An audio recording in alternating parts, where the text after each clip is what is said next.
حضرت اسلام اللہ رب العزت کا کروڑ شکر ہے کہ جس کی دی ہوئی توفیق سے میں اور آپ جمعۃ المبارک کی بابرکت گھڑیوں میں جمع ہیں۔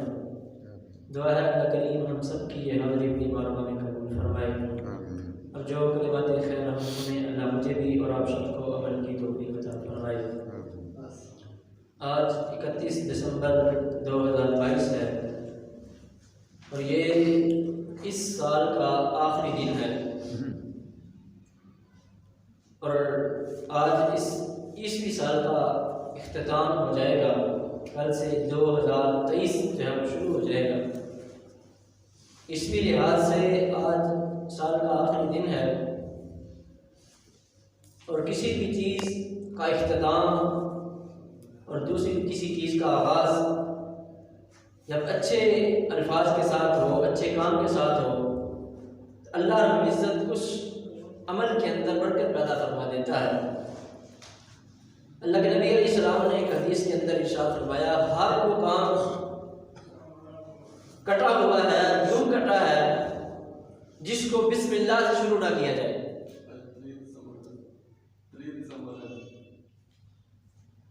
کتی نہیں ہے؟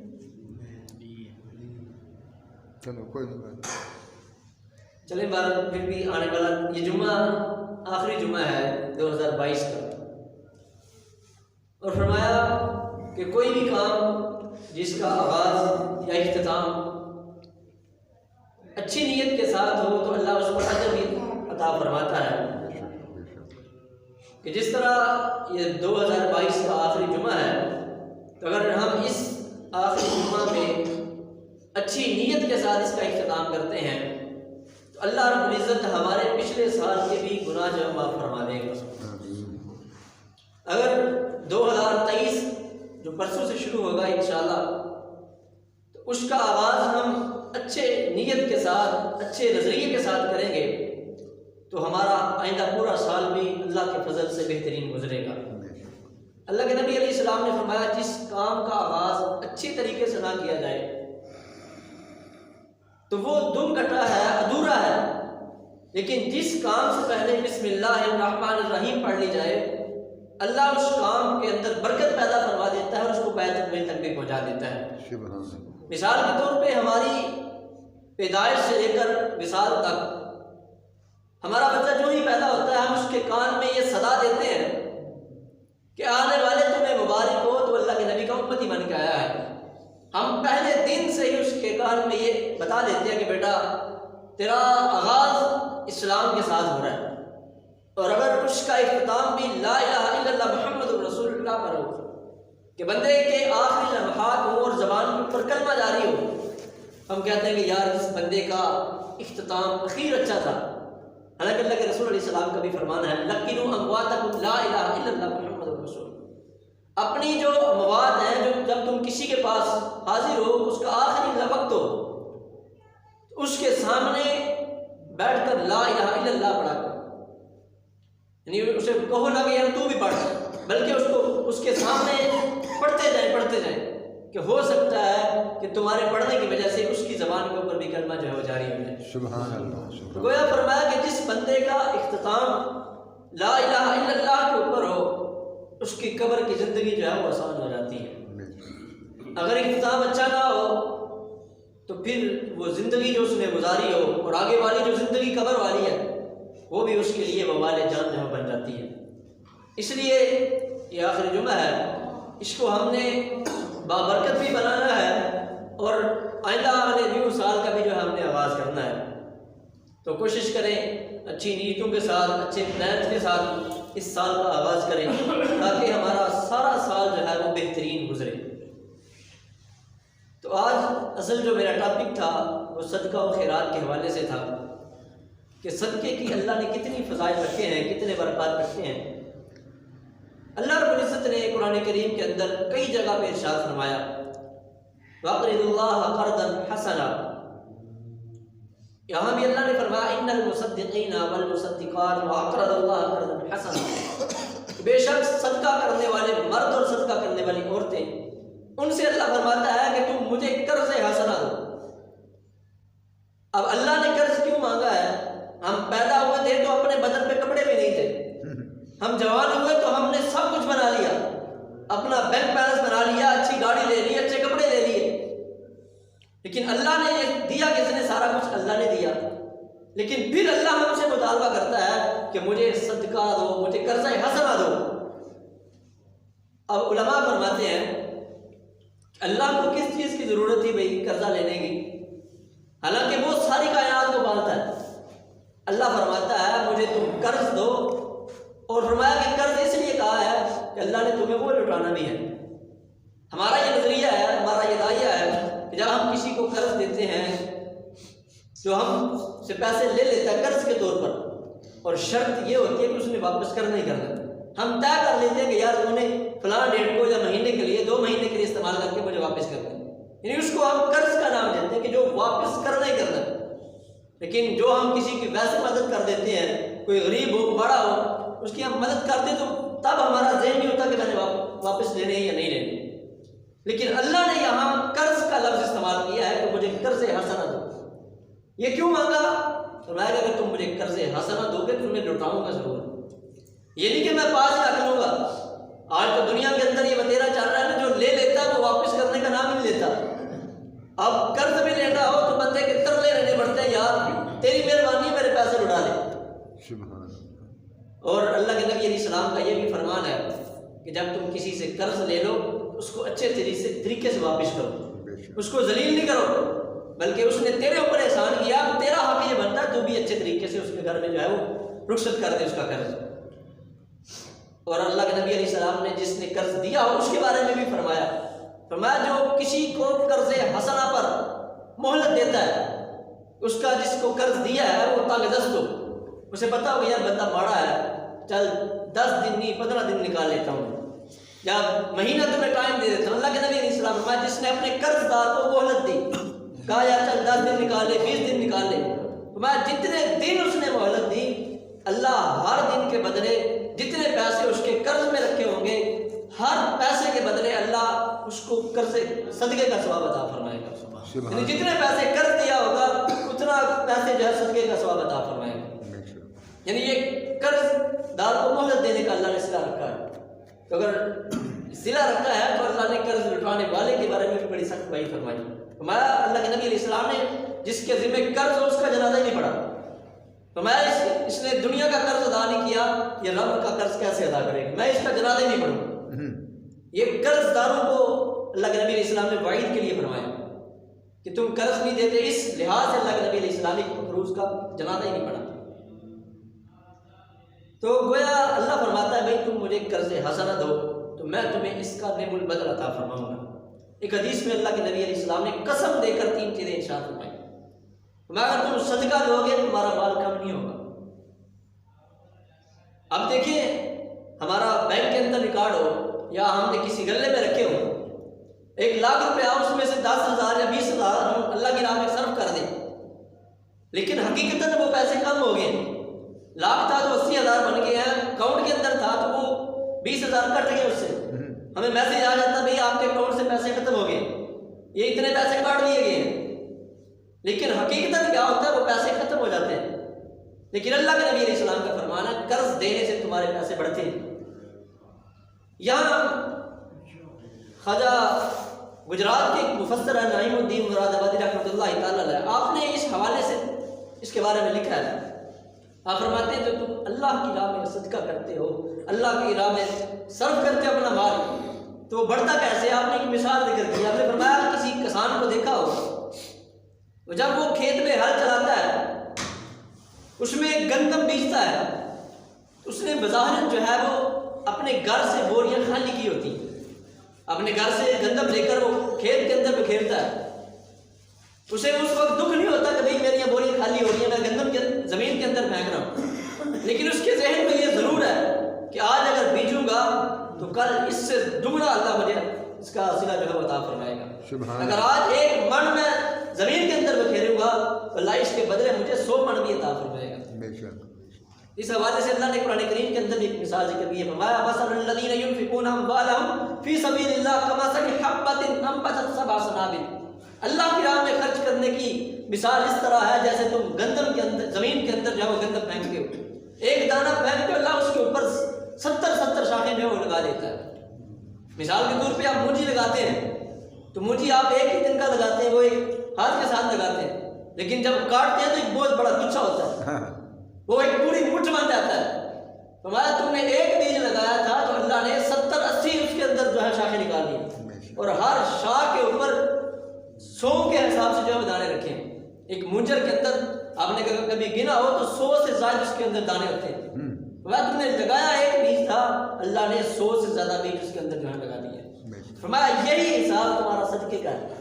اگر تم میری راہ میں مال خرچ کرو گے, صرف کرو گے, لگائے تھوڑے ہوں گے, اللہ اس کا نعم البدل تمہیں زیادہ عطا فرمائے گا. لیکن ہماری کوشش یہ ہوتی ہے کہ آج اگر ہم نے صدقہ دیا ہے تو کل ہمیں اس کا ڈبل مل جائے. فوراً کے بدلے ہمیں جو ہے وہ آج 10 روپے خرچ کیے تو کل مجھے جو ہے وہ اس کا ڈبل مل جائے, 100 مل جائے مجھے, جو اللہ نے دنیا کے اندر وعدہ فرمایا. اللہ کا وعدہ ہے کہ تم اگر دنیا میں مجھے 1 روپیہ خرچ کرو گے میری راہ میں, اس کے بدلے دنیا میں 10 گنا عطا فرماؤں گا, اور آخرت میں اس کا 70 گنا ثواب عطا کروں گا. اب ہماری یہ نظریہ ہوتا ہے کہ بھئی میں نے ابھی خرچ کیا ہے تو مجھے ابھی سے اس کا صلہ جو ہے مل جائے. لیکن ہو سکتا ہے جو ہم نے اللہ کی راہ میں قرض دیا ہے یا صدقہ دیا ہے, ہمارے اوپر بہت بڑی مصیبت آنے والی تھی, اس صدقے نے ہمارے اوپر سے مصیبت ڈال دی, یا ہم نے رستے میں جانا تھا, کوئی مصیبت کوئی بلا ہمارے اوپر مسلط ہونی تھی, جو ہم نے صدقہ دیا تھا اللہ کے صدقے کی برکت سے جو وہ ہمارے اوپر سے وہ بال ڈال دیا. حضرت عیسیٰ علیہ السلام کے دور کا واقعہ ہے. آپ فرماتے ہیں کہ آپ کے دور میں ایک دھوبی تھا, لوگ اس کو کپڑے دھونے کے لیے دیتے تو وہ کپڑوں کو رد بدل کر دیتا, دوسرے کے تیسرے کو, تیسرے کو چوتھے کو, ایک دوسرے کے کپڑے جو ہے وہ تبدیل کر دیتا. لوگ اس سے بڑے تنگ تھے. تو لوگوں نے آ کے جناب عیسیٰ علیہ السلام کی بارگاہ میں ایک گزارش کی, جناب آپ اللہ سے دعا کریں اللہ اس بدبخت سے ہمارا چھٹکارا دے. تو سیدنا عیسیٰ علیہ السلام نے اللہ سے دعا کی کہ مالک یہ تیری مخلوق کو بڑا تنگ کرتا ہے, اس کو تباہ و برباد کر. اب سیدنا عیسیٰ علیہ السلام نے اس کے لیے بد دعا کر دی. اب جو نبی کی دعا ہے وہ کبھی بھی رد نہیں ہوتی. کوئی نبی ایسا نہیں ہے جس کی دعا اللہ نے دنیا کے اندر جو نہ سنی. ہر دعا اللہ نے نبی کی جو قبول فرمائی. سیدنا عیسیٰ علیہ السلام نے اس کے لیے دعا کی, بد دعا کی, تو اللہ نے ایک اژدہا کو جو ہے مقرر کر دیا.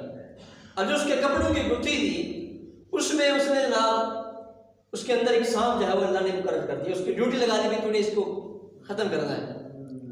اب یہ دھوبی جو تھا یہ رستے میں جا رہا تھا تو اس کے پاس 3 روٹیاں تھیں. سائل نے صدا دی کہ جناب مجھے اللہ کے لیے کچھ دے دے. تو اس نے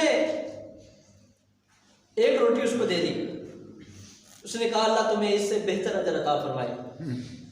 سائل نے دعا دی آگے سے, اس نے کہا, اس نے دوسری روٹی بھی دے دی. پھر اس نے کہا اللہ تیرے گناہ معاف کر دے. اس نے تیسری روٹی بھی دے دی. اس نے کہا اللہ تمہیں توبہ کی بھی توفیق دے دے.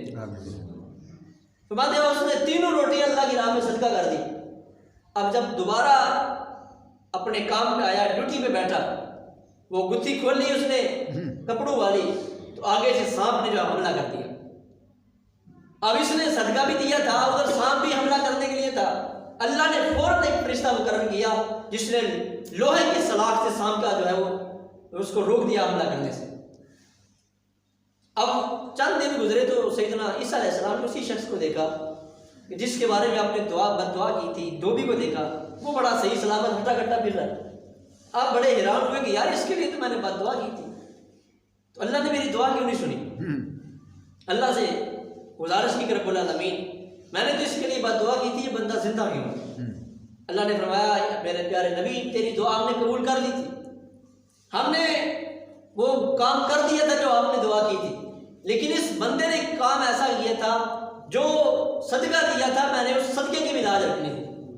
تو میں اس نے میری راہ میں چند روٹیاں صرف کی تھی تو اس کو سائل نے دعا دی تھی. فرمایا دعا جو ہے وہ تقدیر کو بدل دیتی. تو اس نے میری راہ میں میرے ساتھ سودا کر لیا تھا صدقہ دے کر, تو میں نے اس کی جان کی حفاظت فرمائی. میں جو آپ کی دعا تھی وہ پوری ہو چکی ہے, لیکن ہم نے اپنے صدقے کے ذریعے اس کی جو ہے وہ جان بھی بچا لی ہے. تو گویا صدقات جو ہے وہ انسان کو سے بلائیں اور وبائیں دور کرتے ہیں.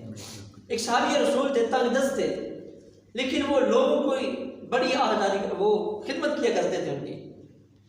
کبھی کسی دوست کو بلا لینا, کبھی کسی دوست کو بلا لینا. تو ان کی زوجہ محترمہ نے ایک دن اللہ کے رسول علیہ السلام کی بارگاہ میں شکایت کی, یا رسول اللہ میرے مالک کو سمجھائیں یہ آئے روز اپنے دوستوں کو بلاتا ہے، وہ کھانا کھا کے چلے جاتے ہیں. آپ اس کو سمجھائیں، حالات ہمارے پہلے ہی ماڑے ہیں، تو آئے دن کوئی نہ کوئی آتا رہتا ہے، تو آپ اس کو سمجھائیں ذرا آنی جانی کم کریں. اللہ کے رسول علیہ السلام نے فرمایا کل ہم تیرے گھر میں آئیں گے، تیرے گھر میں کھانا کھائیں گے، تو اس کے بعد ہم اگلا عمل تمہیں بتائیں گے. اب وہ پہلے کہہ رہی تھی کہ یا رسول اللہ لوگوں کو منع کرے. اب اللہ کے نبی علیہ السلام فرمایا میں خود آؤں گا سب کو کھانے کے لیے. اللہ کے نبی علیہ السلام دوسرے دن تشریف لائے، کھانا کھایا. فرمایا اب جب ہم باہر نکلیں گے نا، جب کھانا کھا کے تیرے گھر سے باہر نکلیں گے تو تم نے ہمارے پیچھے دیکھنا ہے کہ کیا ہوتا ہے. دوسرے دن جب اللہ کے نبی علیہ السلام نے اس کے گھر سے کھانا کھایا تو کھانا کھانے کے بعد اللہ کے نبی علیہ السلام اس کے گھر سے جب باہر نکلے، اس کے گھر کے اندر سے اس عورت کو نظر آیا کہ کئی سانپ کئی بچھو جو اس کے گھر سے باہر جا رہے ہیں. وہ بڑی حیران ہوئی کہ یار یہ کیا ماجرا ہے. دوسرے دن اللہ کے رسول کی بارگاہ میں حاضر ہوئی، عرض کی یا رسول اللہ صلی اللہ علیہ وسلم کل میں نے اپنے گھر سے سانپ بچھو زہریلے جانور نکلتے دیکھے. فرمایا اے میرے پیارے صحابی کی زوجہ، اگر کوئی بھی مہمان گھر میں آ جائے، کوئی بھی تم مال اللہ کی راہ میں صرف کر دو، خرچ کر دو، صدقہ کر دو، اللہ اس کے بدلے سے تمہارے گھر سے کئی بلائیں جو ہے وہ دور کر دے. تو یہ جو تیرے گھر سے لوگ کھانا کھا کے جاتے تھے، اللہ اس کے بدلے سے تیرے گھر سے بلائیں دور کرتا تھا. اور فرمایا کہ جو بھی تم مال میری راہ میں خرچ کرتے ہو، صرف کرتے ہو، اللہ اس کا تمہیں ڈبل عطا فرماتا ہے. وہ خرچ کرنے سے مال کم نہیں ہوگا، یہ بڑھتا ہی رہے گا، بڑھتا ہی رہے گا. سیدنا ابو منصور ایک اللہ کے بڑی گزرے ہیں، انہوں نے ان کے بارے میں علماء نے لکھا ہے یہ بڑے مستجاب الدعوات تھے، جو دعا کرتے تھے اللہ قبول فرماتا تھا.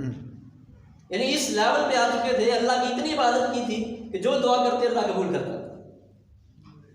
ایک سائل آپ کی محفل میں بیٹھا تھا، اس نے 4 درہم کا سوال کیا کہ جناب مجھ پہ 4 درہم کی ضرورت ہے تو مجھے 4 درہم چاہیے. آپ نے وہیں بیٹھ کر اپنے ممبر پہ لوگوں سے کہا بھائی جو اس کو 4 درہم دے گا اس کے لیے میں 4 دعائیں کروں گا.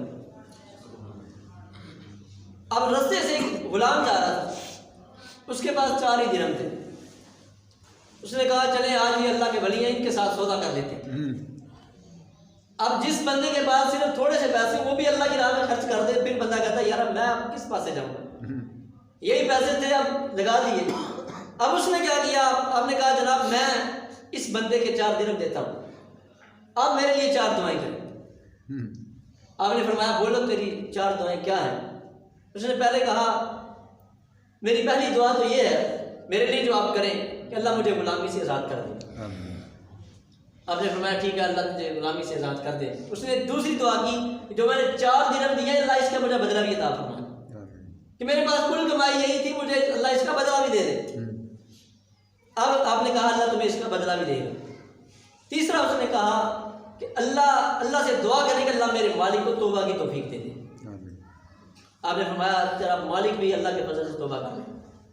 اب چوتھی اس نے دعا کی کہ یا اللہ جو اس محفل میں موجود ہے اللہ اس کی بھی بخشش فرمائے اور ابو منصور کی بھی بخشش فرمائے. آپ نے فرمایا اللہ ایسا ہی کرے. اب یہ شخص جس کے پاس 4 درہم تھے واپس اپنے آقا کے پاس گیا، اپنے آقا سے کہہ رہے تھے. آقا نے پوچھا بھائی پیسے کدھر ہیں؟ انہوں نے کہا میں تو سودا کر رہا ہوں. کہا کیا سودا کر کے آئے ہو؟ کہا مجھے ابو منصور ملے تھے، انہوں نے صدا لگائی تھی کہ بھائی 4 درہم دے دو میں اس کے لیے 4 دعائیں کروں گا. تو مالک نے کہا پھر تم نے کیا کیا؟ کہا میں 4 درہم دے آیا ہوں، 4 دعائیں کروایا. مالک نے کہا پھر کیا دعا کروائی ہے؟ اس نے کہا پہلی دعا تو میں نے یہ کروائی تھی کہ اللہ مجھے غلامی سے نجات دے دے. اس نے کہا جا تجھے میں نے آزاد کیا. کہا میں نے تجھے آزاد کیا، تجھے آزادی ہے. اس نے کہا دوسری دعا کیا کروائی تھی؟ اس نے کہا دوسری دعا یہ میں نے کروائی تھی کہ جو میں نے 4 درہم اللہ کی راہ میں خرچ کیے ہیں اللہ مجھے اس کا بدلہ دے. اس نے کہا 4000 درہم میں تجھے ابھی عطا کرتا ہوں. اپنے خادم کو بلایا، اس کو 4000 درہم دے دیے. اس نے کہا تیسری دعا کیا کی تھی؟ اس نے کہا میں نے اللہ سے دعا کی، اس سے دعا کروائی تھی کہ آپ اللہ سے دعا کریں کہ اللہ میرے غلام آقا کو توبہ کی توفیق دے. اس نے کہا میں آج ہی اللہ سے اپنے گناہوں کی معافی مانگتا ہوں کہ میں اللہ کے حضور جتنے گناہ کیا معافی مانگتا ہوں کہ اللہ مجھے معاف کر دے. آپ نے فرمایا پھر چوتھی دعا کیا کروائی تھی؟ اس نے کہا چوتھی یہ کروائی تھی کہ یا اللہ محفل میں جتنے موجود ہیں اس کی بھی مجھ سمیت ابو منصور کی بھی بخشش فرما دے. تو آقا آگے سے کہتا بھائی 3 میرے بس میں تھے، اب یہ بخشش والا معاملہ اللہ کے پاس ہے. اب لوگوں کی بخشش میں پتہ نہیں کس نے کیا گناہ کیا میں نہیں کروا سکتا، اب یہ اللہ کے ساتھ معاملہ ہے، اللہ جانے تو اس کا کام جانے۔ میں کہا 3 میرے بس میں تھے، تینوں میں نے کر دی۔ اب ابو منصور کا جو اس دور میں جو آقا تھا اس نے توبہ کر لی، گناہوں سے معافی مانگ لی اللہ سے۔ دوسرے دن سویا تو کسی نے کانوں میں صدا دی، اے ابو منصور کے وقت کے بادشاہ آقا، تو جو تیرے بس میں تھا تو نے کر دیا، تو نے غلام کو بھی آزاد کر دیا، اس کو 4000 درہم بھی دے دیے، توبہ بھی کر لی، تو دنیا کا آقا ہو کر اتنا کچھ کر سکتا ہے، تو میں تو حاکم الحاکمین کی آواز ہوں، میں نے تجھ سمیت جو لوگ محفل میں موجود تھے سب کی میں نے جو ہے بخشش فرما دی۔ سبحان اللہ۔ تو گویا صرف چند روپے صدقہ کرنے کی وجہ سے اللہ نے اتنی بڑی دولت عطا فرما دی ہے۔ لیکن ہمارا نظریہ کیا ہے کہ ہماری کوشش ہوتی ہے کہ یار جو بھی ہے بس اپنے پاس ہی رہے، کسی دوسرے تیسرے کی ہمیں فکر ہی نہیں ہے۔ ہمارے ساتھ والے گھر میں کیا ہو رہا ہے، ہر برے معاملے کی ہمیں خبر ہے، لیکن یہ خبر نہیں ہے کہ بھئی ان کے گھر میں 3 وقت کی روٹی بھی پکتی ہے یا نہیں پکتی۔ ہمیں کسی کی بیٹی کی، کسی کی بیوی کی ہر حرکت کا پتہ ہے، لیکن یہ نہیں پتا کہ ان کے گھر کے معاملات کس طرح کے چل رہے ہیں، ان کے گھروں میں کھانا بھی پکتا ہے کہ نہیں، ان کو کپڑا بھی تن دھامنے کے لیے ملتا ہے یا نہیں ملتا۔ لیکن باتیں کرنی ہو تو ہماری زبانیں 6 فٹ لمبی ہو جاتی ہیں، لوگوں کے آپ دیکھنے ہو تو زبانیں لمبی ہو جاتی ہیں، لیکن کسی کے بارے میں اچھا سوچنا ہو تو پھر ہماری سوچیں مدم ہو جاتی، جم جاتا ہے دماغ ہمارا۔ اگر کوئی کر بھی دے تو ہم کہتے ہیں یار مجھے پتا جتنا کو ہے وہ چنگے پڑے کھانے پینے، لیکن کیا ہوتا ہے کہ ہو سکتا ہے آج اس دور کے اندر بڑے سفید پوش لوگ ہیں جو کسی سے سوال ہی نہیں کرتے۔ اللہ کے نبی علیہ السلام نے فرمایا ہے کہ بہترین صدقہ یہ ہے کہ تم کسی ایسے کے گھر میں جا کے دے ہو جو کسی سے سوال ہی نہیں کرتا۔ حالانکہ اللہ کے نبی علیہ السلام نے سوال سے منع فرمایا، فرمایا جو سوال کرنا شروع کر دیتا ہے نا، لوگوں سے مانگتا اللہ اس کی ضرورتیں پوری نہیں کرتا، اس کی ضروریات بڑھتی رہتی ہیں، لیکن جو اپنے تھوڑے میں اکتفا کر لے اللہ اس کے اوپر اس کو قناعت عطا فرما دیتا ہے، اس کا دل غنی کر دیتا ہے۔ اللہ کے نبی علیہ السلام نے ایک بہترین صدقے کے حوالے سے ایک اور حدیث ارشاد فرمائی، فرمایا بہترین صدقہ یہ ہے کہ تم وہاں خرچ کرو جہاں سے تمہیں ملنے کی امید ہی نہ ہو۔ فرمایا بہترین صدقہ یہ ہے کہ جو تمہارا غریب رشتہ دار ہو تم سے ناراض ہو، جس نے تمہارے ہر معاملے کے اندر تمہاری مخالفت کی ہو، لیکن تمہیں پتہ ہو کہ یار وہ ماڑا ہے، میں نے اس کی مدد کرنی۔ فرمایا جو تمہارا غریب رشتہ دار ہو، تمہارے مخالف بھی ہو، اگر تم اس کو صدقہ دو گے اللہ تمہیں سب سے بہترین صدقے کا ثواب عطا کرے گا۔ میرے پیارے عزیز دوستو، کوشش کریں اپنے مال کا کچھ حصہ ہر مہینے صدقے کے لیے ضرور مختص کریں۔ اگر آپ اپنے مال کا حصہ مختص کریں گے، اب دیکھیں دنیا کے لیے ہم نے بڑے اکاؤنٹ رکھے ہیں، ہر بینک کے ہماری کوشش ہوتی ہے کہ یار فلاں بینک میں میرا اکاؤنٹ ہو، فلاں بینک کے اندر بھی میرا اکاؤنٹ ہو، لیکن یاد رکھیں ایک اکاؤنٹ اللہ نے آخرت کے اندر بھی بنایا ہے۔ آیا کہ ہمارے پیسے اس اکاؤنٹ کے اندر بھی جا رہے ہیں یا نہیں جا رہے؟ ہماری ساری جائیداد، ہمارا سارا مال، اللہ کے نبی علیہ السلام فرمایا یہ سارا تباہ ہونے والا ہے۔ انسان کہتا میرا مال میرا مال میرا مال، فرمایا جو اس کے پاس جائیداد ہے وہ تو وارثوں کے اندر تقسیم ہو جائے گی، اس کے بیٹے لے جائیں گے، اس کے بچے لے جائیں گے۔ فرمایا تیرا مال وہی ہے جو تو نے پہن لیا ہے، جو تو نے اللہ کی راہ میں خرچ کر دیا۔ فرمایا جو تو نے اللہ کی راہ میں خرچ کر دیا وہ تیرا اصل بینک بیلنس ہے، لیکن جو دنیا کے اندر تو نے وہ اکاؤنٹ کے اندر کروڑوں چھوڑ کے گیا وہ تو تیری وراثت میں تقسیم ہو جائے گی۔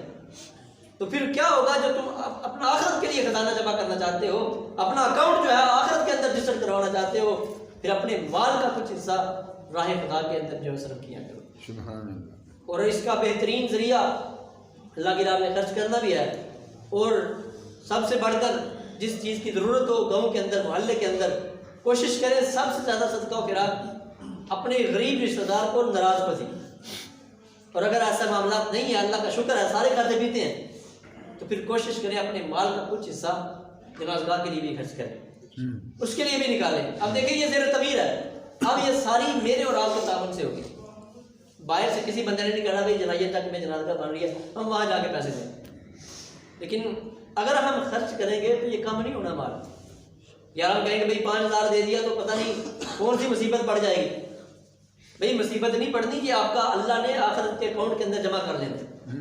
اس بندے نے نماز پڑھنے کے لیے ایک جگہ بنائی تھی، وہاں اپنے پیسے جمع کروائے تھے، اللہ قیامت کے دن اس کو جمع کر کے رکھے گا اور اس کا تمہیں ثواب بھی عطا فرمائے گا۔ ایک حدیث میں آتا اللہ کے نبی علیہ السلام نے فرمایا جس بندے نے ایک تتر کے گھونسلے جتنی مسجد بنائی، تتر کا گھونسلہ ایک چھوٹا سا ہوتا ہے، فرمایا اتنی ہی کسی نے مسجد بنائی، اللہ جنت کے اندر اس کو محل عطا فرمائے گا۔ تو بھئی اگر جنت کے اندر محل چاہیے تو پھر مسجد بن رہی ہے، اس کے لیے اپنا مال جو ہے وہ مختص کریں، کوشش کریں۔ جو دے چکے ہیں بہت سارے احباب نے ماشاءاللہ بڑی اچھی خاصی رقم جو ہے جمع کروائی، تو آپ بھی کوشش کریں آپ کا مال یہ آخرت کے اکاؤنٹ کے اندر جو ہے جمع ہو جائے۔